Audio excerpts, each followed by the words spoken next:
নমস্কাৰ এই মুহূৰ্তত আহি পৰিছে অসমৰ লগতে ভাৰতৰ বিভিন্ন প্ৰান্তৰ পৰা কেইবাটাও ডাঙৰ খবৰ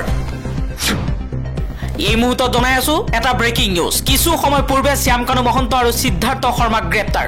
নতুন দিল্লীৰ বিমানবন্দৰত গ্ৰেপ্তাৰ কৰা হৈছে শ্যামকানু মহন্তক সিংগাপুৰৰ পৰা আহি উপস্থিত হৈছিল শ্যামকানু মহন্ত CIDৰ দলে গ্ৰেপ্তাৰ কৰিছে শ্যামকানু মহন্তক আৰু লগতে গুৰগাঁৱৰ পৰা গ্ৰেপ্তাৰ কৰা হৈছে সিদ্ধাৰ্থ শৰ্মাক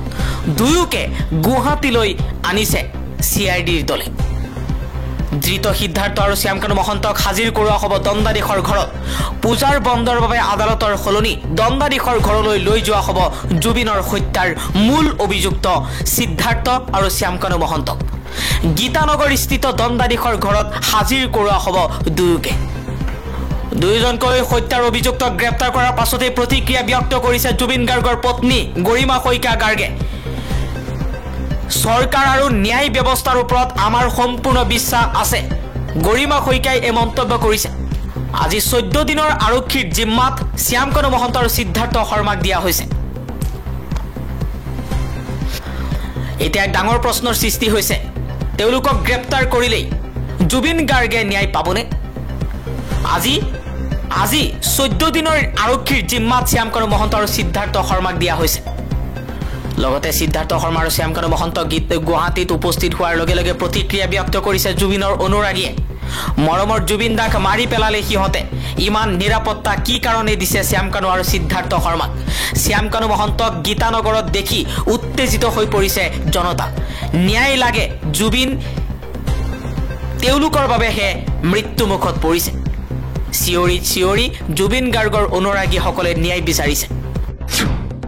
আত্মসমৰ্পণ অথবা গ্ৰেপ্তাৰ অসমবাসীৰ প্ৰবল দাবী আৰু কামনা প্ৰথমটো মনোবাঞ্ছা পূৰণ হৈছে অসমৰ ইতিহাসত আটাইতকৈ বৃহৎ সবাতোকৈ হৃদয় বিদাৰক মৃত্যুত অভিযুক্তক 13 দিনৰ পাছত পোৱা গৈছে তাকো মানুহৰ ক্ষোভৰ উদ্গিৰণৰ ভয়ত জনতাই মূল ৰাইজেই সকলো কেৱল আৰু কেৱল অসমবাসীয়ে ধন্যবাদৰ পাত্ৰ এই মন্তব্য কৰিছে অখিল গগৈ বিহাৰৰ চূড়ান্ত ভোটাৰ তালিকা প্ৰকাশ কৰিলে নিৰ্বাচন আয়োগে বাদ পৰিল প্ৰায় 47 লাখ লোকৰ নাম বিহাৰ বিধানসভা নিৰ্বাচনৰ পূৰ্বে বিশেষ কঠোৰ পুনৰীক্ষণ চমুকৈ SIR প্ৰক্ৰিয়া সম্পূৰ্ণ হোৱাৰ পিছত মঙলবাৰে চূড়ান্ত ভোটাৰ তালিকা প্ৰকাশ কৰিছে নিৰ্বাচন আয়োগে নতুন তালিকাত 47 লাখৰো অধিক নাম বাদ পৰিছে 24 জুনলৈকে বিহাৰত ভোটাৰৰ সংখ্যা আছিল 7,89 লাখ খচৰা তালিকা প্ৰকাশৰ সময়ত 65 লাখৰো অধিক নাম বাদ দি ভোটাৰৰ সংখ্যা আছিল 7,24 লাখ তাৰ পিছত দাবী আৰু আপত্তিৰ ভিত্তিত